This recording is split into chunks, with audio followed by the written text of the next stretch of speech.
Contacts tab on IO Planner is used for adding your vendor's information, whether they're booked or if you're considering them. So when you log into IO Planner, you'll go to your dashboard, click on Contacts in the upper right-hand corner, and you will see that I have already added in wedding planner for myself. I'm going to show you how to edit the information here, but also how to add in new vendors. So whether you're considering again or have them booked, go ahead and click Add Contact. I'm going to go in here and add in a faux floral company. We're going to mark their category as florals. For DJs and bands, you could mark them as entertainment. Cinema would be for videography.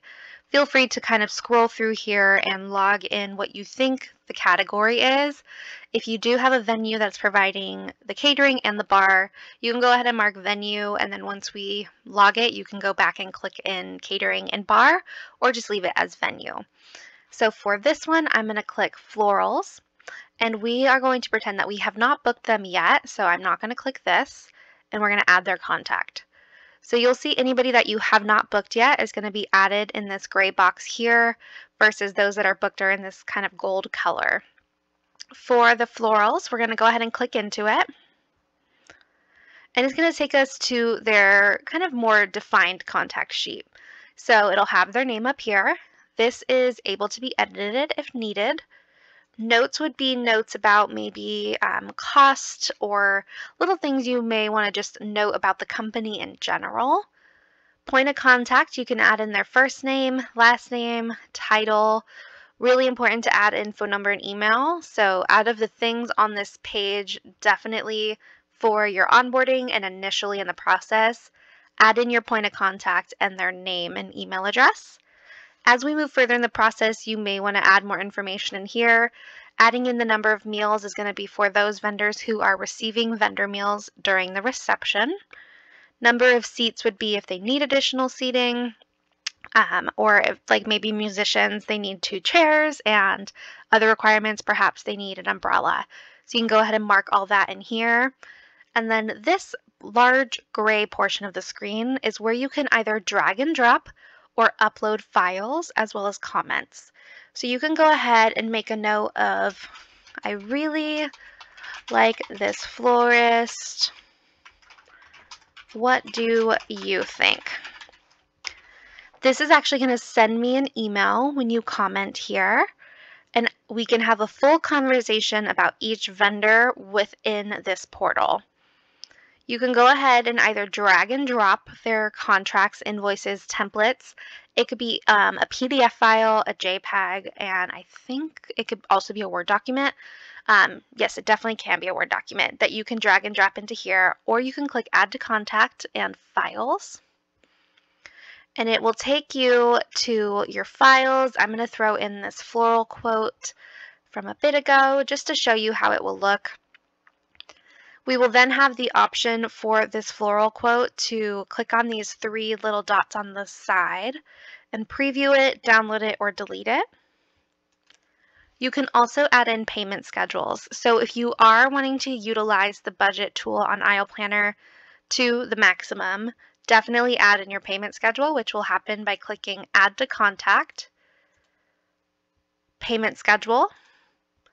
You'll mark if it's on budget in your floral category or if it's a different sector of your budget, and click Enter Invoice.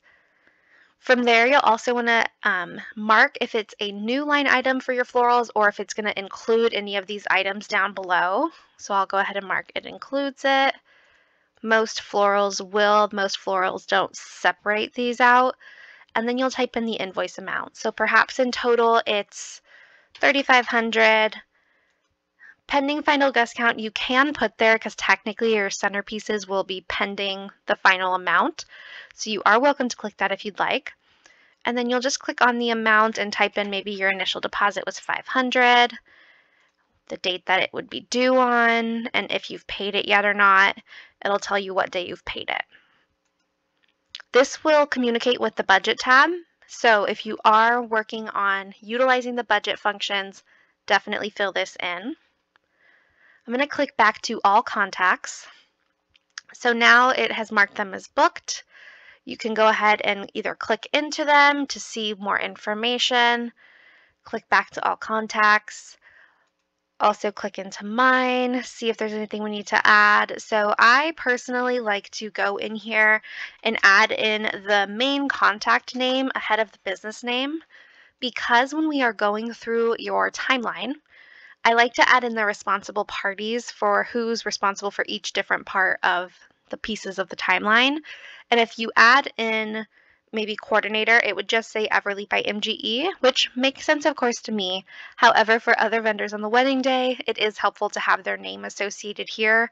That's more of a personal preference. Not all of our planners do that, but I do like to have my name in front of Everly by MGE. And then maybe for things like DJ, maybe your DJ's name is Jeremy from DJ Pros. I like to do Jeremy and then that vertical line, DJ Pros. That way I have a little bit better idea of who I'm working with. Also, you'll see this contact sheet function here, so let's go ahead and click. As you input information, such as point of contact, phone number, email, and website, that'll all be logged into this beautiful, very organized contact sheet that we can merge out from Aisle Planner.